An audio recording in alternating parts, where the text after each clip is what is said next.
For years, Dorian Gray could not free himself from the memory of this book, or perhaps it would be more accurate to say that he never sought to free himself from it. He procured from Paris no less than 5 large paper copies of the first edition and had them bound in different colors, so that they might suit his various moods and the changing fancies of a nature over which he seemed, at times, to have almost entirely lost control. The hero, the wonderful young Parisian, in whom the romantic temperament and the scientific temperament were so strangely blended, became to him a kind of prefiguring type of himself. And indeed, the whole book seemed to him to contain the story of his own life, written before he had lived it. In one point he was more fortunate than the book's fantastic hero. He never knew, never, indeed, had any cause to know, that somewhat grotesque dread of mirrors, and polished metal surfaces, and still water, which came upon the young Parisian so early in his life, and was occasioned by the sudden decay of a beauty that had once, apparently, been so remarkable. It was with an almost cruel joy, and perhaps in nearly every joy, as certainly in every pleasure, cruelty has its place, that he used to read the latter part of the book, with its really tragic, if somewhat over-emphasized, account of the sorrow and despair of one who had himself lost what in others and in the world he had most valued. He, at any rate, had no cause to fear that the boyish beauty that had so fascinated Basil Hallward, and many others besides him, seemed never to leave him. Even those who had heard the most evil things against him, and from time to time strange rumors about his mode of life crept through London, and became the chatter of the clubs, could not believe anything to his dishonor when they saw him. He had always the look of one who had kept himself unspotted from the world. Men who talked grossly became silent when Dorian Gray entered the room. There was something in the purity of his face that rebuked them. His mere presence seemed to recall to them the innocence that they had tarnished. They wondered how one so charming and graceful as he was could have escaped the stain of an age that was at once sordid and sensuous.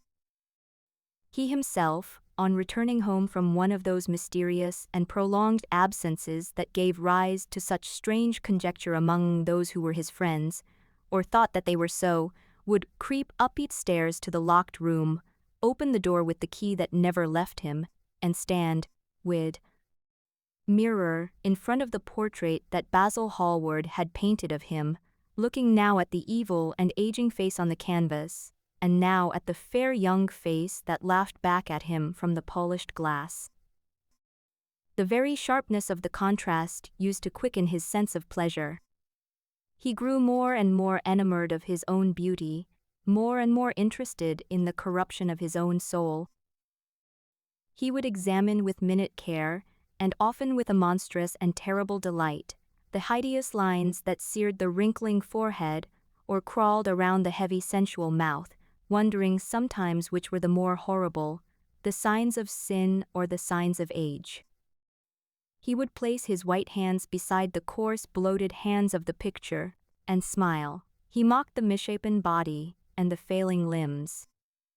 There were moments, indeed, at night, when, lying sleepless in his own delicately scented chamber, or in the sordid room of the little ill-famed tavern near the docks, which, under an assumed name, and in disguise, it was his habit to frequent, he would think of the ruin he had brought upon his soul, with a pity that was all the more poignant because it was purely selfish. But moments such as these were rare. That curiosity about life that, many years before, Lord Henry had first stirred in him, as they sat together in the garden of their friend, seemed to increase with gratification. The more he knew, the more he desired to know. He had mad hungers that grew more ravenous as he fed them. Yet he was not really reckless, at any rate in his relations to society.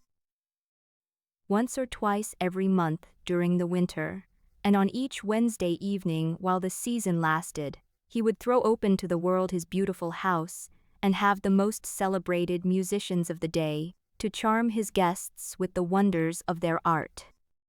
His little dinners, in the settling of which Lord Henry always assisted him, were noted as much for the careful selection and placing of those invited, as for the exquisite taste shown in the decoration of the table, with its subtle symphonic arrangements of exotic flowers and embroidered cloths, and antique plate of gold and silver. Indeed, there were many, especially among the very young men, who saw, or fancied that they saw, in Dorian Gray the true realization of a type of which they had often dreamed in Eton or Oxford days, a type that was to combine something of the real culture of the scholar with all the grace and distinction and perfect manner of a citizen of the world. To them he seemed to belong to those whom Dante describes as having sought to make themselves perfect by the worship of beauty. Like Gautier, he was one for whom the visible world existed. And certainly, to him life itself was the first, the greatest, of the arts, and for it all the other arts seemed to be but a preparation. Fashion, by which what is really fantastic becomes for a moment universal, and dandyism, which in its own way is an attempt to assert the absolute modernity of beauty, had, of course, their fascination for him. His mode of dressing, and the particular styles that he affected from time to time, had their marked influence on the young exquisites of the Mayfair balls and Pall Mall club windows, who copied him in everything that he did and tried to reproduce the accidental charm of his graceful, though to him, only half-serious fopperies. For while he was but too ready to accept the position that was almost immediately offered to him on his coming of age, and found, indeed, a subtle pleasure in the thought that he might really become to the London of his own day what to imperial Neronian Rome the author of the Satyricon had once been, yet in his inmost heart he desired to be something more than a mere arbiter elegantiarum, to be consulted on the wearing of a jewel, or the knotting of a necktie, or the conduct of a cane. He sought to elaborate some new scheme of life that would have its reasoned philosophy and its ordered principles, and find in the spiritualizing of the senses its highest realization. The worship of the senses has often, and with much justice, been decried, men feeling a natural instinct of terror about passions and sensations that seem stronger than ourselves, and that we are conscious of sharing with the less highly organized forms of existence. But it appeared to Dorian Gray that the true nature of the senses had never been understood, and that they had remained savage and animal merely because the world had sought to starve them into submission, or to kill them by pain, instead of aiming at making them elements of a new spirituality of which a fine instinct for beauty was to be the dominant characteristic. As he looked back upon man moving through history, he was haunted by a feeling of loss. So much had been surrendered, and to such little purpose. There had been mad willful rejections, monstrous forms of self-torture and self-denial, whose origin was fear, and whose result was a degradation infinitely more terrible than that fancied degradation from which, in their ignorance, they had sought to escape, nature in her wonderful irony driving the anchoret out to herd with the wild animals of the desert, and giving to the hermit the beasts of the field as his companions. Yes, there was to be, as Lord Henry had prophesied, a new hedonism that was to recreate life, and to save it from that harsh, uncomely Puritanism that is having, in our own day, its curious revival. It was to have its service of the intellect, certainly, yet it was never to accept any theory or system that would involve the sacrifice of any mode of passionate experience. Its aim, indeed, was to be experience itself, and not the fruits of experience, sweet or bitter as they might be. Of the asceticism that deadens the senses, as of the vulgar profligacy that dulls them, it was to know nothing, but it was to teach man to concentrate himself upon the moments of a life that is itself but a moment. There are few of us who have not sometimes wakened before dawn, either after one of those dreamless nights that make one almost enamored of death, or one of those nights of horror and misshapen joy, when through the chambers of the brain sweep phantoms more terrible than reality itself, and instinct with that vivid life that lurks in all grotesques, and that lends to Gothic art its enduring vitality. This art being, one might fancy, especially the art of those whose minds have been troubled with the malady of reverie. Gradually white fingers creep through the curtains, and they appear to tremble. Black fantastic shadows crawl into the corners of the room, and crouch there. Outside, there is the stirring of birds among the leaves, or the sound of men going forth to their work, or the sigh and sob of the wind coming down from the hills, and wandering round the silent house, as though it feared to wake the sleepers. Veil after veil of dusky gauze is lifted, and by degrees the forms and colors of things are restored to them, and we watch the dawn remaking the world in its antique pattern. The wan mirrors get back their mimic life. The flameless tapers stand where we have left them, and beside them lies the half-read book that we had been studying, or the wired flower that we had worn at the ball, or the letter that we had been afraid to read, or that we had read too often. Nothing seems to us changed. Out of the unreal shadows of the night comes back the real life that we had known.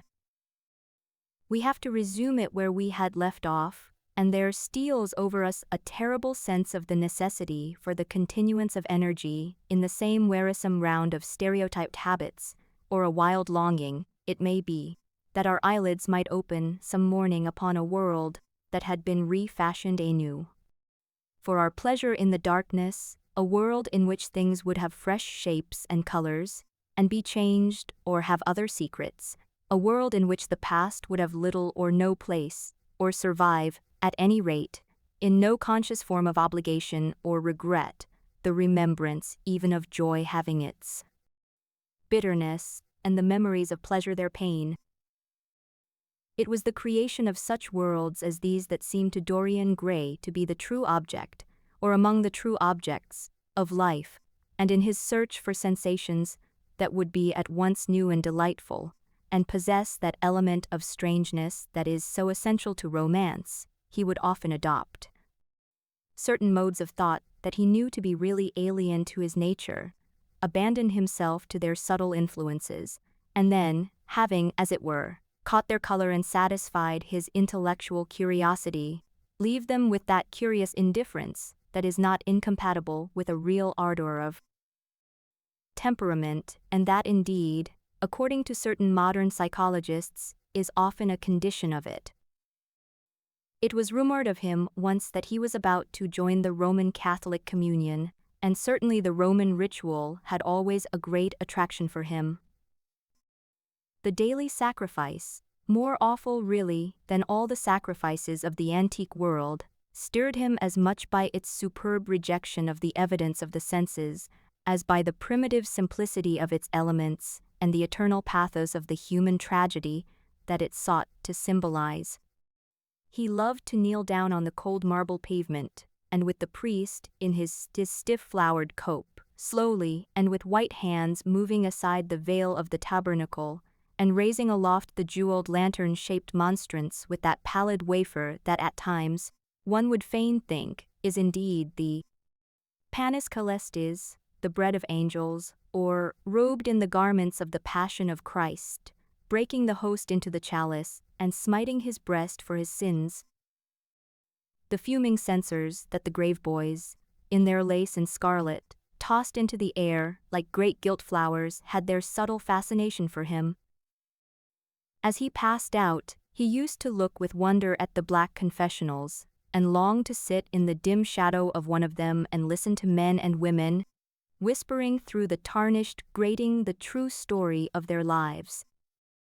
But he never fell into the error of arresting his intellectual development by any formal acceptance of creed or system, or of mistaking, for a house in which to live, an inn that is but suitable for the sojourn of a night, or for a few hours of a night, in which there are no stars and the moon is in travail. Mysticism, with its marvelous power of making common things strange to us, and the subtle antinomianism that always seems to accompany it, moved him for a season, and for a season he inclined to the materialistic doctrines of the Darwinismus movement in Germany, and found a curious pleasure in tracing the thoughts and passions of men to some purely cell in the brain, or some white nerve in the body, delighting in the conception of the absolute dependence of the spirit on certain physical conditions, morbid or healthy, normal or diseased. Yet, as has been said of him before, no theory of life seemed to him to be of any importance compared with life itself. He felt keenly conscious of how barren all intellectual speculation is when separated from action and experiment. He knew that the senses, no less than the soul, have their mysteries to reveal. And so he would now study perfumes and the secrets of their manufacture, distilling heavily scented oils and burning odorous gums from the East.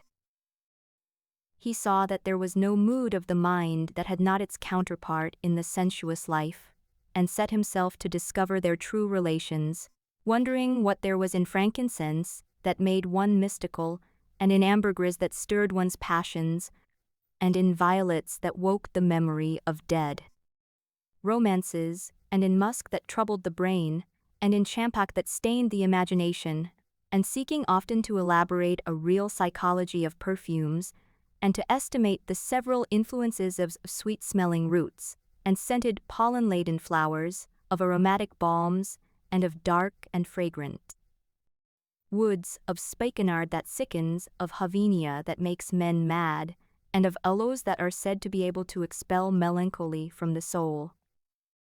At another time he devoted himself entirely to music, and in a long latticed room, with a vermilion and gold ceiling and walls of olive-green lacquer, he used to give curious concerts in which mad gypsies tore wild music from little zithers, or grave yellow-shawled Tunisians plucked at the strained strings of monstrous lutes, while grinning Negroes beat monotonously upon copper drums, or turbaned Indians, crouching upon scarlet mats, blew through long pipes of reed or brass, and charmed, or feigned to charm, great hooded snakes and horrible horned adders.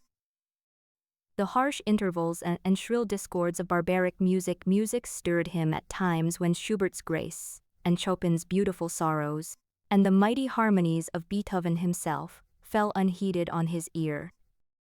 He collected together from all parts of the world the strangest instruments that could be found, either in the Thames of dead nations or among the few savage tribes that have survived contact with Western civilizations, and loved to touch and try them. He had the mysterious juruperes of the Rio Negro Indians, that women are not allowed to look at, and that even youths may not see till they have been subjected to fasting and scourging, and the earthen jars of the Peruvians that have the shrill cries of birds, and flutes of human bones such as Alfonso de Oval heard in Chile, and the sonorous green stones that are found near Cuzco and give forth a note of singular sweetness. He had painted gourds filled with pebbles that rattled when they were shaken, the long clarin of the Mexicans, into which the performer does not blow, but through which he inhales the air, the harsh ture of the Amazon tribes, that is sounded by the sentinels who sit all day long in trees, and that can be heard, it is said, at a distance of 3 leagues, the teponastli, that has 2 vibrating tongues of wood, and is beaten with sticks that are smeared with an elastic gum obtained from the milky juice of plants, the yodel bells of the Aztecs, that are hung in clusters like grapes, and a huge cylindrical drum, covered with the skins of great serpents, like the one that Bernal Diaz saw when he went with Cortes into the Mexican temple, and of whose doleful sound he has left us so vivid a description. The fantastic character of these instruments fascinated him, and he felt a curious delight in the thought that art, like nature, has her monsters, things of bestial shape and with hideous voices. Yet, after some time, he wearied of them, and would sit in his box at the opera, either alone or with Lord Henry, listening in rapt pleasure to Tannhäuser, and seeing in that great work of art a presentation of the tragedy of his own soul. On another occasion he took up the study of jewels, and appeared at a costume ball as Anne de Joyeuse, Admiral of France, in a dress covered with 560 pearls. He would often spend a whole day settling and resettling in their cases the various stones that he had collected, such as the olive-green chrysoberyl that turns red by lamplight, the cymophane with its wire-like line of silver, the pistachio-colored peridot, rose-pink and wine-yellow topazes, carbuncles of fiery scarlet with tremulous four-rayed stars, flame-red cinnamon stones, orange and violet spinels, and amethysts with their alternate layers of ruby and sapphire. He loved the red gold of the sunstone, and the moonstone's pearly whiteness, and the broken rainbow of the milky opal. He procured from Amsterdam 3 emeralds of extraordinary size and richness of color, and had a turquoise de la Vieille Roche that was the envy of all the connoisseurs. He discovered wonderful stories also about jewels.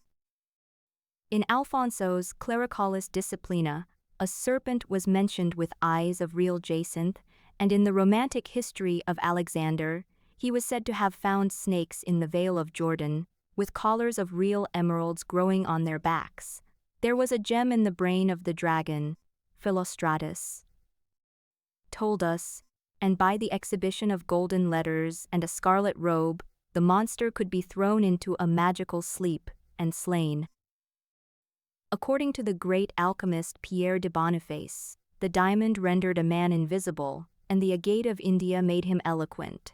The cornelian appeased anger, and the hyacinth provoked sleep, and the amethyst drove away the fumes of wine. The garnet cast out demons, and the hydropicus deprived the moon of her color. The selenite waxed and waned with the moon, and the meloceus, that discovers thieves, could be affected only by the blood of kids.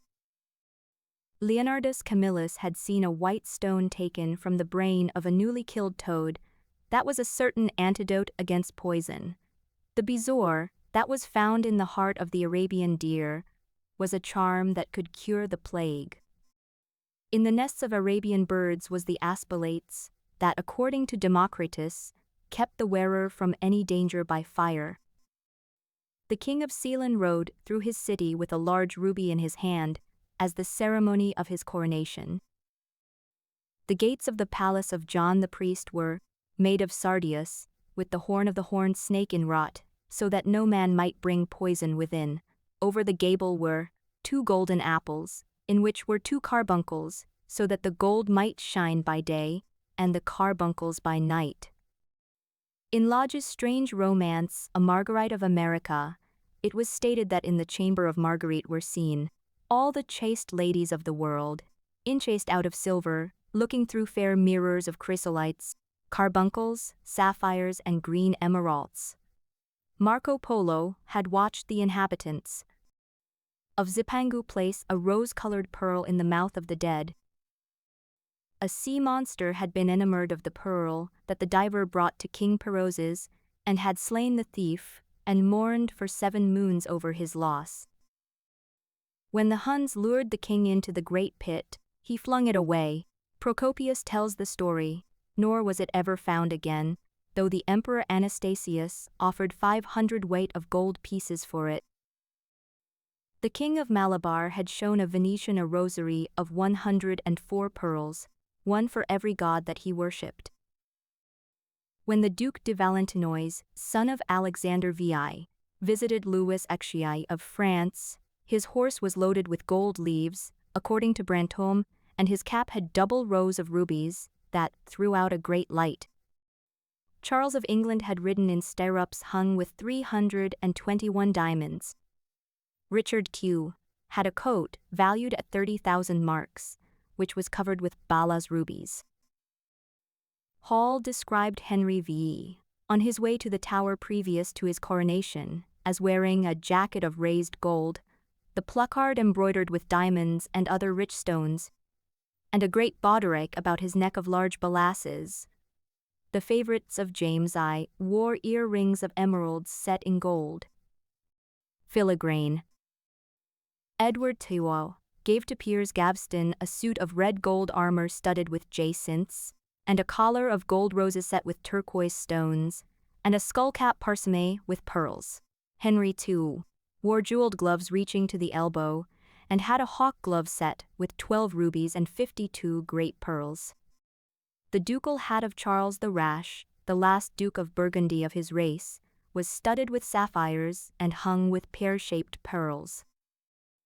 How exquisite life had once been, how gorgeous in its pomp and decoration. Even to read of the luxury of the dead was wonderful. Then he turned his attention to embroideries, and to the tapestries that performed the office of frescoes in the chill rooms of the northern nations of Europe. As he investigated the subject, and he always had an extraordinary faculty of becoming absolutely absorbed for the moment in whatever he took up, he was almost saddened by the reflection of the ruin that time brought on beautiful and wonderful things. He, at any rate, had escaped that. Summer followed summer, and the yellow jonquils bloomed and died many times, and nights of horror repeated the story of their shame, but he was unchanged. No winter marred his face, or stained his flower-like bloom. How different it was with material things. Where had they gone to? Where was the great crocus-colored robe, on which the gods fought against the giants, that had been worked for Athena? Where the huge velarium that Nero had stretched across the Colosseum at Rome, on which were represented the starry sky, and Apollo driving a chariot drawn by white gilt-reined steeds? He longed to see the curious table napkins wrought for Elagabalus, on which were displayed all the dainties and viands that could be wanted for a feast, the mortuary cloth of King Chilperic, with its 300 golden bees, the fantastic robes that excited the indignation of the Bishop of Pontus, and were figured with lions, panthers, bears, dogs, forests, rocks, hunters, all, in fact, that a painter can copy from nature, and the coat that Charles of Orleans once wore, on the sleeves of which were embroidered the verses of a song beginning Madame, Jesus tout joyeux, the musical. Accompaniment of the words being wrought in gold thread, and each note, a square shape in those days, formed with 4 pearls. He read of the room that was prepared at the palace at Reims for the use of Queen Joan of Burgundy, and was decorated with 1,321 parrots, made in broidery, and blazoned with the king's arms, and 561 butterflies, whose wings were similarly ornamented. With the arms of the queen, the whole worked in gold. Catherine de Medicis had a mourning bed made for her of black velvet powdered with crescents and suns. Its curtains were of damask, with leafy wreaths and garlands, figured upon a gold and silver ground, and fringed along the edges with broideries of pearls, and it stood in a room hung with rows of the queen's devices in cut black velvet upon cloth of silver. Louis XIV had gold-embroidered caryatides 15 feet high in his apartment. The state bed of Sobieski, King of Poland, was made of Smyrna gold brocade embroidered in turquoises with verses from the Koran. Its supports were of silver gilt, beautifully chased, and profusely set with enameled and jeweled medallions. It had been taken from the Turkish camp before Vienna, and the standard of Mohammed had stood under it. And so, for a whole year he sought to accumulate the most exquisite specimens that he could find of textile and embroidered work, getting the dainty Delhi muslins, finely wrought with gold-thread palmates, and stitched over with iridescent beetles' wings, the Dhaka gauzes, that from their transparency are known in the East as woven air, and running water, and evening dew, strange figured cloths from Java, elaborate yellow Chinese hangings, books bound in tawny satins or fair blue silks and wrought with fleurs de lis, birds and images, veils of laces worked in Hungary point, Sicilian brocades, and stiff Spanish velvets, Georgian work with its gilt coins, and Japanese fukusas with their green-toned golds, and their marvelously plumaged birds. He had a special passion, also, for ecclesiastical vestments, as indeed he had for everything connected with the service of the church. In the long cedar chests that lined the west gallery of his house he had stored away many rare and beautiful specimens of what is really the raiment of the bride of Christ, who must wear purple and jewels and fine linen, that she may hide the pallid macerated body that is worn by the suffering that she seeks for, and wounded by self-inflicted pain. He had a gorgeous cope of crimson silk and gold thread damask, figured with a repeating pattern of golden pomegranates set in six-petalled formal blossoms, beyond which on either side was the pine-apple device wrought in seed pearls. The orphreys were divided into panels representing scenes from the life of the Virgin, and the coronation of the Virgin was figured in colored silks upon the hood. This was Italian work of the 15th century. Another cope was of green velvet, embroidered with heart-shaped groups of acanthus leaves, from which spread long-stemmed white blossoms, the details of which were picked out with silver thread and colored crystals. The Morse bore a seraph's head in gold thread-raised work. The orphreys were woven in a diaper of red and gold silk, and were starred with medallions of many saints and martyrs, among whom was Saint Sebastian. He had chasubles also of amber-colored silk, and blue silk and gold brocade, and yellow silk damask and cloth of gold, figured with representations of the Passion and Crucifixion of Christ, and embroidered with lions and peacocks, and other emblems, dalmatics of white satin and pink silk damask, decorated with tulips and dolphins and fleurs de lis, altar frontals of crimson velvet and blue linen, and many corporals, chalice veils and sudaria. In the mystic offices to which these things were put there was something that quickened his imagination. For these things and everything that he collected in his lovely house were to be to him means of forgetfulness, modes by which he could escape, for a season, from the fear that seemed to him at times to be almost too great to be borne. Upon the walls of the lonely locked room, where he had spent so much of his boyhood, he had hung with his own hands the terrible portrait, whose changing features showed him the real degradation of his life, and had draped the purple and gold pall in front of it, as a curtain. For weeks he would not go there, would forget the hideous painted thing, and get back his light heart, his wonderful joyousness, his passionate pleasure in mere existence. Then, suddenly, some night he would creep out of the house, go down to dreadful places near Bluegate Fields, and stay there, day after day, until he was driven away. On his return he would sit in front of the picture, sometimes loathing it and himself, but filled, at other times, with that pride of rebellion that is half the fascination of sin, and smiling, with secret pleasure, at the misshapen shadow that had to bear the burden that should have been his own. After a few years he could not endure to be long out of England, and gave up the villa that he had shared at Trouville with Lord Henry, as well as the little white walled-in house at Algiers, where he had more than once spent his winter. He hated to be separated from the picture that was such a part of his life, and he was also afraid that during his absence some one might gain access to the room, in spite of the elaborate bolts, arts, and bars that he had caused to be placed upon the door. He was quite conscious that this would tell them nothing. It was true that the portrait still preserved, under all the foulness and ugliness of the face, its marked likeness to himself. But what could they learn from that? He would laugh at anyone who tried to taunt him. He had not painted it. What was it to him how vile and full of shame it looked? Even if he told them, would they believe it? Yet he was afraid. Sometimes when he was down at his great house in Nottinghamshire, entertaining the fashionable young men of his own rank who were his chief companions, and astounding the county by the wanton luxury and gorgeous splendor of his mode of life, he would suddenly leave his guests and rush back to town, to see that the door had not been tampered with, and that the picture was still there. What if it should be stolen? The mere thought made him cold with horror. Surely the world would know his secret then. Perhaps the world already suspected it.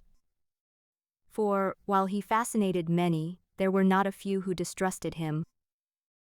He was blackballed at a West End club, of which his birth and social position fully entitled him to become a member, and on one occasion, when he was brought by a friend into the smoking room of the Carlton, the Duke of Berwick and another gentleman got up in a marked manner and went out.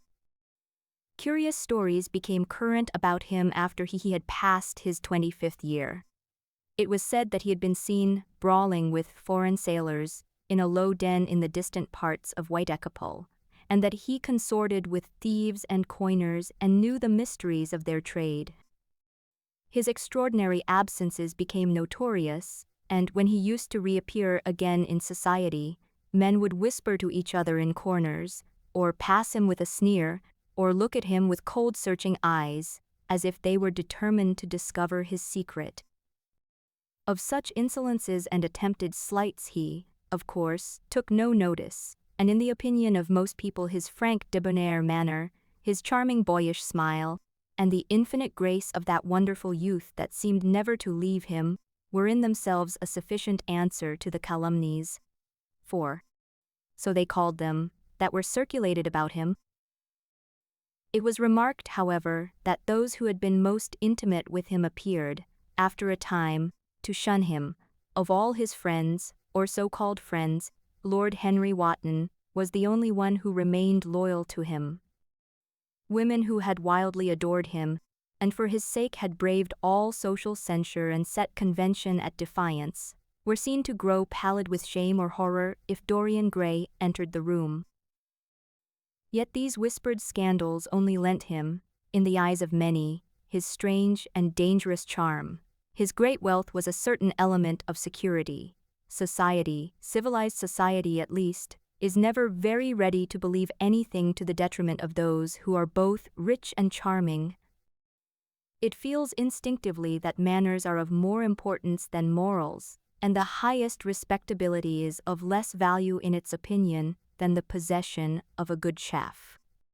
And, after all, it is a very poor consolation to be told that the man who has given one a bad dinner or poor wine is as irreproachable in his private life.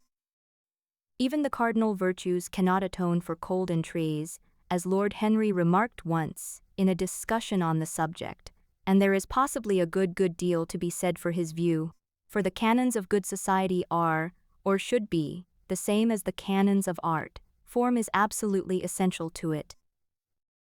It should have the dignity of a ceremony, as well as its unreality, and should combine the insincere character of romantic play with the wit and beauty that make such plays charming. Is insincerity such a terrible thing? I think not. It is merely a method by which we can multiply our personalities. Such, at any rate, was Dorian Gray's opinion. He used to wonder at the shallow psychology of those who conceive the ego in man as a thing simple, permanent, reliable, and of one essence.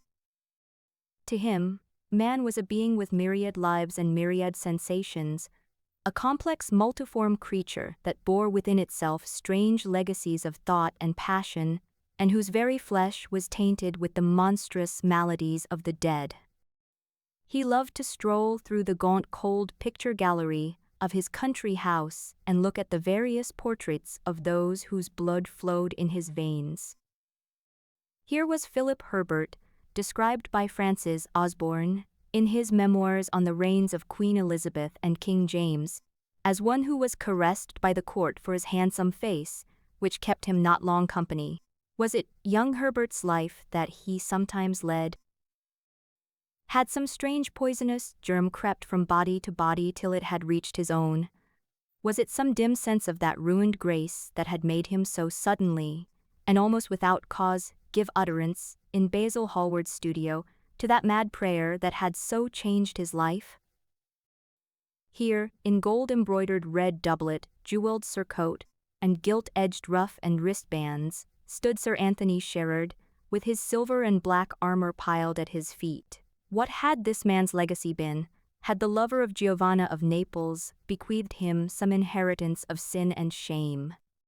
Were his own actions merely the dreams that the dead man had not dared to realize? Here, From the fading canvas, smiled Lady Elizabeth Devereux in her gauze hood, pearl stomacher, and pink-slashed sleeves.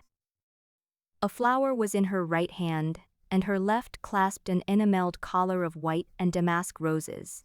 On a table by her side lay a mandolin and an apple. There were large green rosettes upon her little pointed shoes. He knew her life, and the strange stories that were told about her lovers. Had he something of her temperament in him? Those oval, heavy-lidded eyes seemed to look curiously at him. What of George Willoughby, with his powdered hair and fantastic patches? How evil he looked! The face was saturnine and swarthy, and the sensual lips seemed to be twisted with disdain. Delicate lace ruffles fell over the lean yellow hands that were so overladen with rings. He had been a macaroni of the 18th century, and the friend, in his youth, of Lord Ferrars. What of the second Lord Sherard, the companion of the Prince Regent in his wildest days, and one of the witnesses at the secret marriage with Mrs. Fitzherbert? How proud and handsome he was, with his chestnut curls and insolent pose. What passions had he bequeathed? The world had looked upon him as infamous. He had led the orgies at Carlton House. The star of the Garter glittered upon his breast. Beside him hung the portrait of his wife, a pallid, thin-lipped woman in black. Her blood, also, stirred within him. How curious it all seemed!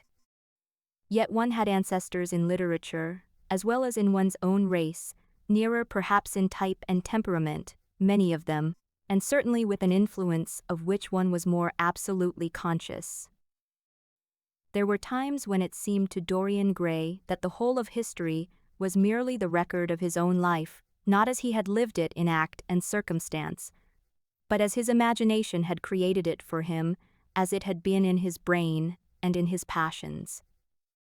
He felt that he had known them all, those strange, terrible figures that had passed across the stage of the world, and made sin so marvelous and evil so full of wonder. It seemed to him that in some mysterious way their lives had been his own. The hero of the dangerous novel that had so influenced his life had himself had this curious fancy. In a chapter of the book he tells how, crowned with laurel, lest lightning might strike him, he had sat, as Tiberius, in a garden at Capri, reading the shameful books of Elephantis, while dwarfs and peacocks strutted round him and the flute-player mocked the swinger of the censer, and, as Caligula had caroused with the green-shirted jockeys in their stables, and supped in an ivory manger with a jewel-frontal-eated horse, and, as Domitian, had wandered through a corridor lined with marble mirrors, looking round with haggard eyes for the reflection of the dagger that was to end his days, and sick with that ennui, that tedium vitae, that comes on those to whom life denies nothing, and had peered through a clear emerald at the red shambles of the circus, and then, in a litter of pearl and purple drawn by silver-shod mules, been carried through the street of pomegranates to a house of gold, and heard men cry on Nero Caesar as he passed by, and, as Elagabalus had painted his face with colors, and plied the distaff among the women, and brought the moon from Carthage, and given her in mystic marriage to the sun. Over and over again Dorian used to read this fantastic chapter, and the chapter immediately following, in which the hero describes the curious tapestries that he had had woven for him from Gustave Moreau's designs, and on which were pictured the awful and beautiful forms of those whom vice and blood and weariness had made monstrous or mad. Filippo, Duke of Milan, who slew his wife and painted her lips with a scarlet poison. Pietro Barbi, the Venetian, known as Paul II, who sought in his vanity to assume the title of Formosus, and whose tiara, valued at 200,000 florins, was bought at the price of a terrible sin. Gian Maria Visconti, who used hounds to chase living men, and whose murdered body was covered with roses by a harlot who had loved him. The Borgia on his white horse, with fratricide riding beside him, and his mantle stained with the blood of Pirato. Pietro Riario, the young Cardinal Archbishop of Florence, child and minion of Sixtus IV, whose beauty was equaled only by his debauchery, and who received Leonora of Aragon in a pavilion of white and crimson silk, filled with nymphs and centaurs, and gilded a boy that he might serve her at the feast as Ganymede or Hylas, Ezelin, whose melancholy could be cured only by the spectacle of death, and who had a passion for red blood, as other men have for red wine, the son of the fiend, as was reported, and one who had cheated his father at dice when gambling with him for his own soul, Giambattista. Sibo, who in mockery took the name of Innocent, and into whose torpid veins the blood of 3 lads was infused by a Jewish doctor, Sigismondo Malatesta, the lover of Isata, and the lord of Rimini, whose effigy was burned at Rome as the enemy of God and man, who strangled Polissena with a napkin and gave poison to Ginevra d'Este in a cup of emerald, and in honor of a shameful passion built a pagan church for Christian worship. Charles Vi, who had so wildly adored his brother's wife that a leper had warned him of the insanity that was coming on him, and who could only be soothed by Saracen cards painted with the images of love and death and madness. And, in his trimmed jerkin and jewelled cap and acanthus-like curls, Graifanetto Baglioni, who slew Astor with his bride, and Simonetto with his page, and whose comeliness was such that, as he lay dying in the yellow piazza of Perugia, those who had hated him could not choose but weep, and Atalanta, who had cursed him, blessed him. There was a horrible fascination in them all. He saw them at night, and they troubled his imagination in the day. The Renaissance knew of strange manners of poisoning by a helmet and a lighted torch, by an embroidered glove and a jeweled fan, by a gilded pomander and by an amber chain. Dorian Gray had been poisoned by a book. There were moments when he looked on evil simply as a mode through which he could realize his conception of the beautiful.